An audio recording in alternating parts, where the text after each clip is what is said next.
Всем привет, друзья! Сегодня мы поговорим о регионе, который был когда-то армянским. В Средневековье он был одним из самых культурно и экономически развитых – о Киликии. Но мало кто знает, что в 1920 году армяне попытались возродить некогда древнее государство снова.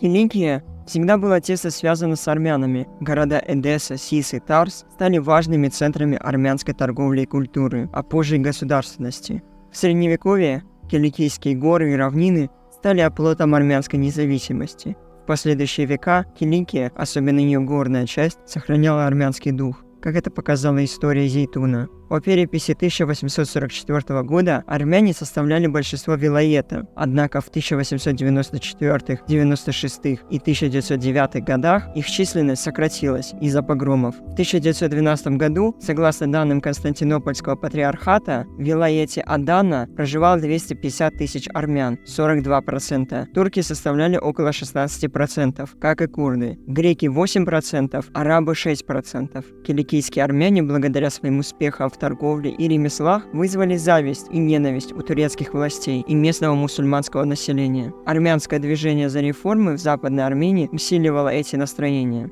Резня в Адане в 1909 году, которая унесла жизни 30 тысяч армян и разрушение их домов и церквей, сильно ударила по армянскому населению. Однако города как Дорт-Йол, Хаджин и Сис сумели выстоять благодаря самообороне. Когда началась Первая мировая война в 1914 году, турецкие власти использовали ее как предлог для геноцида армян. Сначала мужчин призывали в армию, а затем убивали. Армянские общины подвергались насилию и депортации. Осенью 1914 года власти вторглись в Зейтун, арестовали видных армян и приказали депортацию всего армянского населения. В 1915 году армяне Хаджина также подверглась осаде и депортации. С августа по октябрь 1915 года была депортирована армянская община Мараша, Сиса, Айнтаба и Аданы. В итоге Киликия была очищена от армян. В 1916 году младотурецкое правительство упразднило Константинопольские и Иерусалимские патриархаты, а также католикосаты Киликии и Ахтамара. Армянского католикоса Киликии Саака II Хапаяна выслали в Баб, затем в Иерусалим и Дамаск. Турецкое правительство переселило мусульманских беженцев в опустевшие армянские поселения. Армянское имущество было передано переселенцам. Некоторым армянам удалось избежать депортации благодаря взяткам и связям, и они временно нашли приют в Сирии, Ливане и Палестине, где условия их жизни было несколько лучше. Армяне Фенджага проявили героизм в 1909 году, когда во время резни в Адане они смогли выжить благодаря самообороне против значительно превосходящих сил противника. Весной 1915 года, узнав о массовых убийствах в соседних районах, они снова организовали оборону. В середине июля турецкие войска столкнулись с ожесточенным сопротивлением, около 600 армян, включая женщин. После нескольких дней боев 1 августа турки прорвали оборону и вошли в село, которое было уничтожено пожаром. Выжившие были депортированы в пустыню Месопотамии. Армяне понесли около 2100 потерь. На фоне этого более 50 бойцов, спасшихся из Зейтуна и других мест, организовали сопротивление в горах Аманос. Возглавляемые Акопом Чавушем, Аветисом Ага и Араром Чавушем, они сражались против турок в течение 4 лет, нанося врагу значительные потери. В феврале 1916 года ожесточенные бои с турецкими войсками вынудили армян отступить в более безопасные места, потеряв 3 бойцов и убив 314 противников. Группа продолжала сопротивление до 1918 года, избежав уничтожения. Гора Муса, расположенная в провинции Антиохия, недалеко от Свидии, на побережье Средиземного моря, стали символом героического сопротивления армян. До геноцида здесь жило более 6 тысяч армян, которые занимались сельским хозяйством и имели свои школы и церкви. В июле 1915 года, узнав о депортациях, 4000 армян поднялись на гору Муса, организовав оборону под руководством Ясии Якубяна. Несмотря на ограниченные ресурсы, армяне успешно отражали атаки турецкой армии численностью от 1500 до 4000 человек. После 53 дней героических боев 10 сентября 1915 года 2 французских военных корабля спасли армян, переправив их в Египет. Эпизод на Муссалере стал одним из самых ярких в истории армянского сопротивления и нашел отражение в романе Франца Верфеля «40 дней Мусадага». После Первой мировой войны армяне вернулись в свои деревни и в 1919 году построили мемориал в честь защитников. 27 октября 1916 года в Лондоне было подписано соглашение между Марком Сайксом, Великобритания, Жоржем Пико, Франция, и Пагосом Нубаром, представляющим армянскую национальную делегацию, о создании армянского легиона. Легион должен был сражаться против Османской империи на Сирийско-Палестинском фронте в составе французской армии. Франция, в свою очередь, обещала автономию армян в Киликии. В ноябре 1916 года французское правительство установило правила для легиона. Добровольцами могли быть только армяне и арабы. Командовали французские офицеры, а финансирование обеспечивала Франция. Восточный легион впервые участвовал в боевых действиях в Палестине 19 февраля 1918 года в битве при городе Арара. Впоследствии, действуя совместно с англо-французскими войсками, участвовал в боях за Сирию и Ливан. В середине октября 1918 года, после формирования 4-го батальона в Бейруте, численность армянских солдат достигла 5000. В ноябре-декабре 1918 года легион, теперь известный как армянский, вошел в Киликию и занял ключевые стратегические позиции для обороны. Согласно Мудросскому перемирию, заключенному в конце Первой мировой войны 30 октября 1918 года в порту Мудрос между союзниками и Османской империей, предусматривалось... Статья 16. Передача всех гарнизонов в Хиджазе, Ассирии и Йемене, Сирии и Месопотамии командованию союзников. Вывод турецких войск из Киликии. Статья 24. В случае беспорядков в одном из армянских вилаетов союзники сохраняют за собой право занять часть его.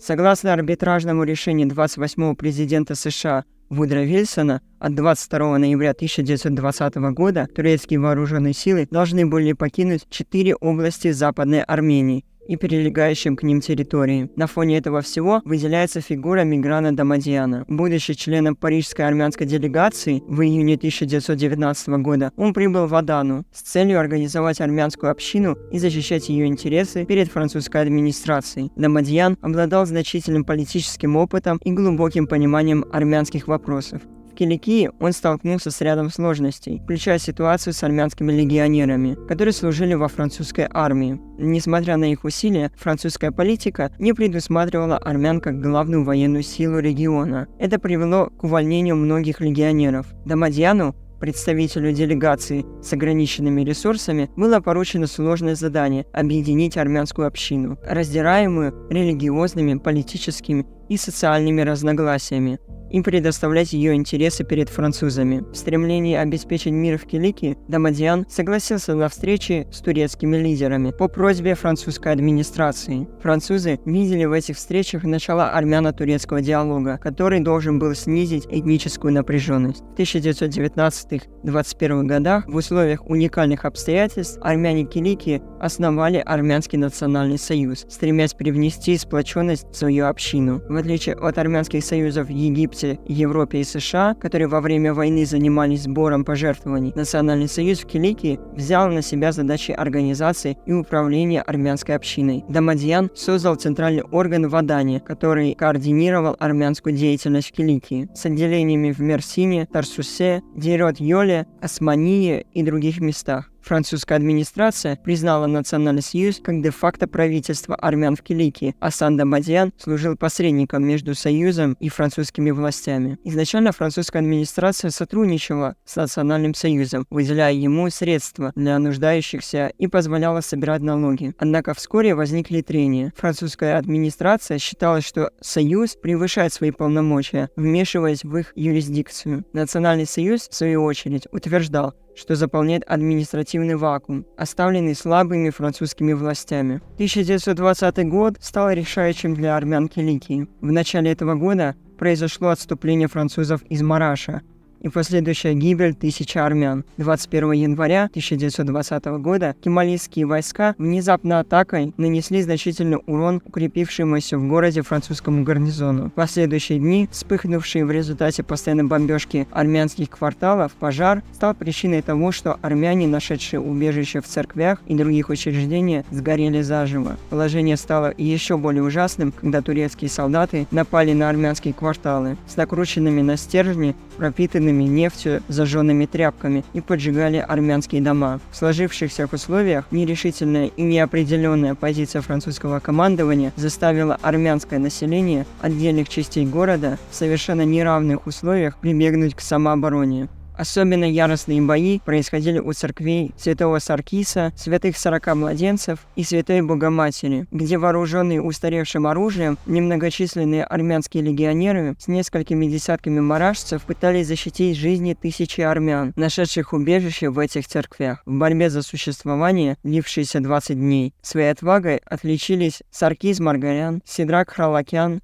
братья Авсеп, Гачи и Петрос Аванчаны, Арам Самуэлян, Минас Гамбарян, Степан Агазарян и другие храбрецы. Вечером 10 февраля бесславное решение французского командования покинуть Мараш имело необратимые последствия на дальнейшую судьбу местного армянского населения. Избежав ужасы Мараша, с французским гарнизоном удалось уйти нескольким тысячам армян, часть которых, однако, стали жертвой сильного мороза, голода и болезней на пути отступления в направлении Килиса. Немногочисленным отрядам самообороны были уже не в силах сопротивляться доминирующим турецким войскам. 11 февраля тысячи армян сдались на произвол турок. Самооборона Мараша является одним из героических эпизодов армянского народа против турецких преступников. После массового убийства в Мараше в начале февраля 1920 года стали серьезными предупредительными сигналами. Армяне Айнтаба готовились к сопротивлению. Местные органы власти Армении в форме Национального союза Айнтаб сформировали рядом с ним центральный военный орган во главе с Аветисом Галимкяром и Атуром Лимоняном, который пересчитывал оружие и боеприпасы, ставил ночные караулы, организовал изготовление бомб и другого. Воспользовавшись неожиданным отступлением французских войск из Мараша, а также частичным отходом французских частей из Айнтаба, кемалийские националистические войска окружили город. 1 апреля 1920 года атаковали армян и оставшийся французский гарнизон. Весь город поднялся на сопротивление туркам, включая женщин и девушек. Большую роль в организации самообороны города сыграл президент Национального союза Айнтаба, протоиерей Нерсес Тавукчан. Героическая битва за Айнтаб продолжалась с 1 апреля 1920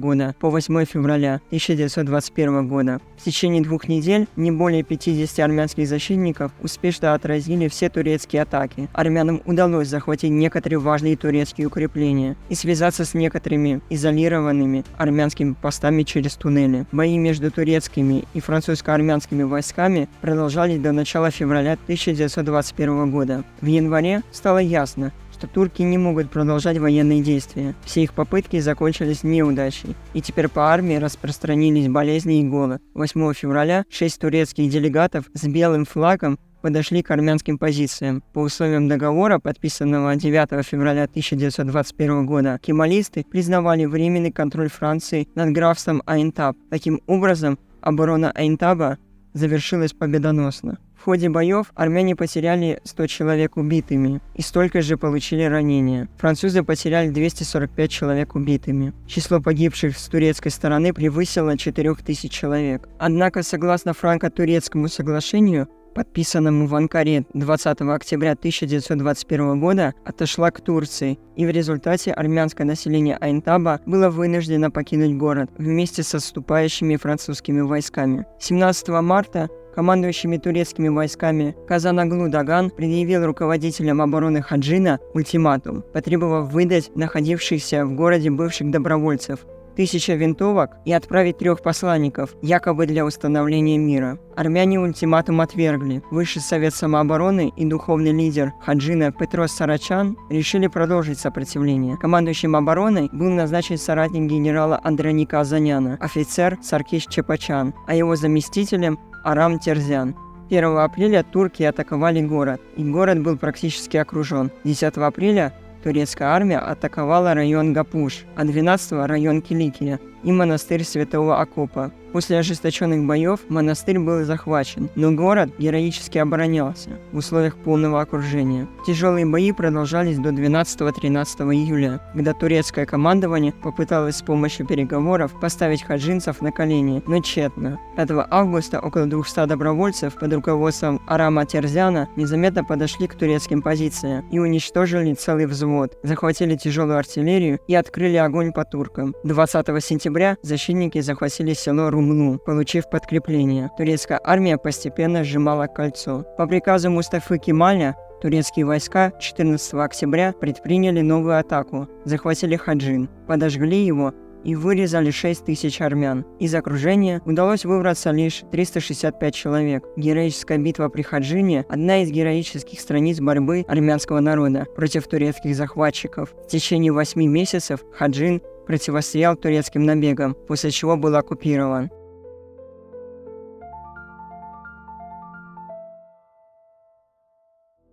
К середине 1920 года Парижская мирная конференция почти завершила свои обсуждения, и подписание мирного договора было близко. И из-за страха, что Франция может проигнорировать стремление армян к автономии Киликии, 5 августа 1920 года был провозглашен акт независимости Киликии. Этот акт, произошедший всего за 5 дней Севрского мирного договора, подчеркивает отчаянное положение армян и других христианских народов Киликии. Христиане Киликии, особенно армяне, были в неведении о ходе переговоров в Париже. Чтобы выразить свою позицию по поводу будущего региона, 21 мая 1920 года представители христианских общин направили петицию в мирную конференцию. В петиции подчеркивалось, что: Первое.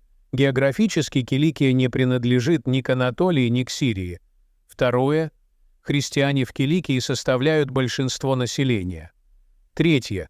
Турки составляют меньшинство среди мусульманского населения провинции.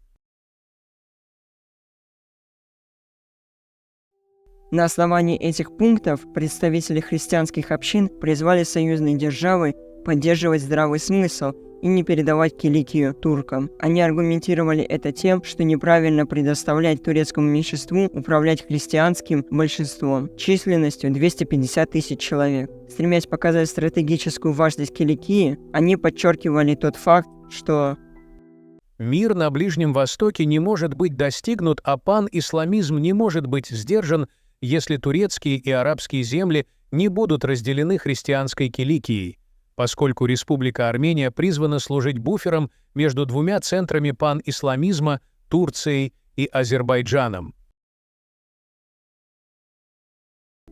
страх перед возможным возвращением турецкого правления был оправдан. В начале мая 1920 года Решат Эфенди, представитель османского правительства, на мирной конференции призвал турок в Киликии сохранять спокойствие и не нападать на французские гарнизоны. Турецкий вали в Адане обратился к населению с аналогичными просьбами. Это послание стало плохим знаком для христиан Киликии. Ключевое событие произошло 5 августа 1920 года. Накануне, 4 августа, представители христианской конфессии Киликии провозгласили ее независимость под французским мандатом. Основным в акте было: Первое. Заявление о независимости Киликии от Турции и приверженности к христианскому правлению. Второе. Призыв к Франции как к покровителю Киликии и обращение за ее защитой также признать независимость. Третье. Готовность христианской общественности Киликии к любым жертвам для обеспечения своей независимости и спасения городов от блокады. Четвертое. Уверенность в необходимости свободы под покровительством Франции как условие выживания христиан в регионе. На самом деле, было 2 акта провозглашения независимости Киликии. Первый был инициирован Минасом Верадином, членом Даштак Цюцюн и редактором Гелигии. 2 августа 1920 года он самостоятельно провозгласил независимость территории между реками Сихун и Джихун под французским мандатом, назвав ее Рубиницкой республикой. Декларация Верадина усложняла ситуацию, но это не помешало армянам предпринять более решительные шаги. Французская администрация направила войска в независимую республику Верадина и взяла ее под контроль. По требованию французов Верадин был исключен из Армянского национального союза и отправлен в ссылку. 4 августа 1920 года представители христианских общин собрались и провозгласили независимость Киликии под французским мандатом. Заявление было поручено передать французским властям Дамадьяну и отправлено в Бейрут. Однако 5 августа вместо ожидаемого ответа Дамадьян и его кабинет, занявшие здание правительства, были вытеснены французскими солдатами по приказу полковника Бремона. Так и закончилась недолговечная декларация о независимости Киликии. и попытка государственного переворота для ее реализации. 5 дней спустя, 10 августа, был подписан Севрский мирный договор, разрушивший армянские надежды на автономию Киликии. Последний год армянского присутствия в Киликии был полон политических и социальных проблем. Франко-турецкие сближения и соглашение об эвакуации Киликии стали реальностью. В течение нескольких месяцев 1921 года Адана находилась в осаде. Ситуация ухудшилась, когда турецкое население города поддержало кемалийские войска. Отступление французов в мае 1920 года вызвало приток армянских беженцев в Адану, где из почти 100 тысяч армян большинство были беженцами. Осадное положение и нехватка снабжения вызвали массовую миграцию армян. Несмотря на призывы французских властей и армянского руководства оставаться, тысячи людей собрались в портах Мерсина и Александреты, ожидая эвакуации. Армянское руководство и СМИ пытались противодействовать этой эмиграции, раскрывая трудности, с которыми сталкивались эмигранты в местах вроде Марселя. Оставшиеся армяне продолжали защищать Адану и ее окрестности. Однако франко-турецкое соглашение от октября 1921 года, Анкарский договор, стал решающим. Хотя французские власти заверяли армян в их безопасности, ни один армянин не хотел рисковать. 20 октября 1921 года французский посланник в Анкаре Франклин Буйон подписал договор о дружбе и сотрудничестве с Мустафой Кемалем. Соглашение прекратило военные действия между Францией и кемалистами, оставив округ Александрета под контролем Франции, а остальную часть Киликии обменяв на экономические привилегии. Это признание легитимности кемалийской Турции способствовало ее дипломатическому сближению с союзными державами. Анкарское соглашение стало прелюдией к Лозаннскому договору, по которому Турецкая республика получила международное признание. Подписав соглашение, Франция проигнорировала чаяния армян и отказалась от своих обещаний о создании автономной Киликии, несмотря на статью, гарантирующую права армян и других христиан. Ограниченное количество французских войск в Леванте было возможным главным фактором, обусловившим недостатки французской политики. Большинство французских частей были расквартированы в Сирии, считавшейся самым важным владением Франции в регионе. Небольшая часть солдат, размещенных в Киликии, было недостаточно для защиты территории 50 тысяч квадратных километров, особенно против националистически настроенного врага. Французы пытались компенсировать недостаток войск дипломатией, что в итоге сыграло против них. Недостаток сил вынудил французских политиков сосредоточиться на установлении дружественных отношений с турецким населением Киликии. Это настроение, вероятно, диктовалось Парижем, где официальные СМИ выступали за дружбу с турками. Обанкротившаяся французская казна не могла финансировать дорогостоящую военную кампанию. Это пораженческое отношение привело к визиту Верховного комиссара Франции в Леванте Жоржа Пико в Анкару в 1919 году. Несмотря на критику после визита, ущерб был нанесен, и кемалисты поняли, что крупного французского наступления не будет, что снизило престиж Франции. С другой стороны, неадекватная политика французской администрации в Киликии показала ее неспособность сохранить контроль над провинцией, в отличие от Сирии, где османских чиновников заменили на доверенных лиц. В Киликии старый османский аппарат остался нетронутым. Два османских губернатора, Назим бей и Джалал бей, способствовали кемалийской пропаганде и созданию тайных ячеек, что французская администрация не пресекала. Французские войска не смогли разоружить турецкие банды. Эти ошибки разрушили моральный дух армян и французских солдат. Армянские батальоны были расформированы, солдаты уволены, не хватало оружия и припасов. Несмотря на героическое сопротивление, как в Айнтабе, слабость администрации и вмешательство Верховного комиссара в Бейруте подрывали усилия. В 1920 году, после изменения политики Франции в пользу кемалистов, армянский легион был распущен, и армяне вновь покинули Киликию. 20 октября 1921 года Франция передала контроль Киликии правительству Великого национального собрания Турции. Все ошибки привели к закрытию проекта независимой Киликии. Последние армяне покинули ее вместе с французскими войсками. Некоторые переселились в Александрету, Сирию, Ливан, Европу и США.